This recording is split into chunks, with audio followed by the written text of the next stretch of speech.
বাক্সাৰ নিকাছৰ কাৰাগাৰত SITৰ দল বাক্সাৰ কাৰাগাৰতেই পুনৰ জেৰা 5 অভিযুক্ত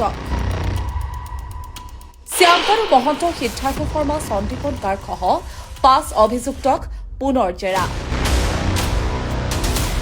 অভিযুক্তনামা দিয়াৰ প্ৰাক মুহূৰ্ততেই 5 অভিযুক্তক জেৰা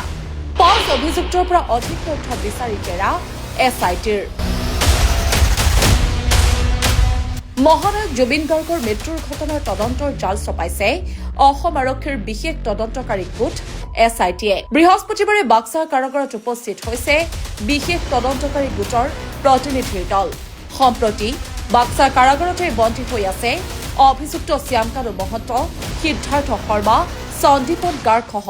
5 অভিযুক্ত 10 ডিচেম্বৰৰ ভিতৰত SITক অভিযোগনামা দাখিলৰ নিৰ্দেশ দিছিল মুখ্যমন্ত্ৰী হিমন্ত বিশ্ব শৰ্মাই লগতে মুখ্যমন্ত্ৰীয়ে মন্তব্য কৰিছিল যে এয়া পৰিকল্পিত হত্যাকাণ্ড হত্যা কৰা হৈছিল প্ৰাণৰ শিল্পীগৰাকীক বৰ্তমান নিৰ্ধাৰিত সময়ৰ ভিতৰত অভিযোগনামা দাখিলৰ বাবে তৎপৰ হৈ পৰিছে বিশেষ তদন্তকাৰী গোট অভিযোগনামা দাখিল কৰাৰ প্ৰাক মুহূৰ্তত 5 অভিযুক্তৰ পৰা অধিক তথ্য বিচাৰি জেৰা চলাই বিশেষ তদন্তকাৰী গোটে কিন্তু কোনে হত্যা কৰিলে প্ৰাণৰ শিল্পী জুবিন গাৰ্গক সেয়া পৰৱৰ্তী সময়তহে লক্ষণীয় হ'ব বাক্সাৰ নিকাছৰ কাৰাগাৰত SITৰ দল বাক্সাৰ কাৰাগাৰতেই পুনৰ জেৰা 5 অভিযুক্ত শ্যামকানু মহন্ত সিদ্ধাৰ্থ শৰ্মা সন্দীপন গাৰ্গসহ 5 অভিযুক্তক পুনৰ জেৰা অভিযোগনামা দিয়াৰ প্ৰাক মুহূৰ্ততেই 5 অভিযুক্তক জেৰা 5 অভিযুক্তৰ পৰা অধিক তথ্য বিচাৰি জেৰা SITৰ মহানায়ক জুবিন গাৰ্গৰ মৃত্যুৰ ঘটনাৰ তদন্তৰ জাল চপাইছে অসম আৰক্ষীৰ বিশেষ তদন্তকাৰী গোট SITয়ে বৃহস্পতিবাৰে বাক্সাৰ কাৰাগাৰত উপস্থিত হৈছে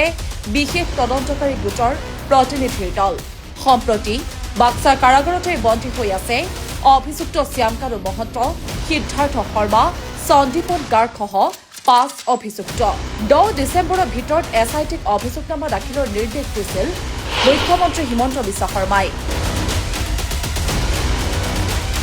লগতে মুখ্যমন্ত্ৰীয়ে মন্তব্য কৰিছিল যে এয়া পৰিকল্পিত হত্যাকাণ্ড হত্যা কৰা হৈছিল প্ৰাণৰ শিল্পীগৰাকীক বৰ্তমান নিৰ্ধাৰিত সময়ৰ ভিতৰত অভিযোগনামা দাখিলৰ বাবে তৎপৰ হৈ পৰিছে বিশেষ তদন্তকাৰী গোট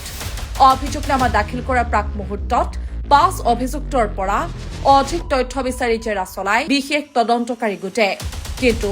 কোনে হত্যা কৰিলে প্ৰাণৰ শিল্পী জুবিন গাৰ্গক সেয়া পৰৱৰ্তী সময়তহে লক্ষণীয় হ'ব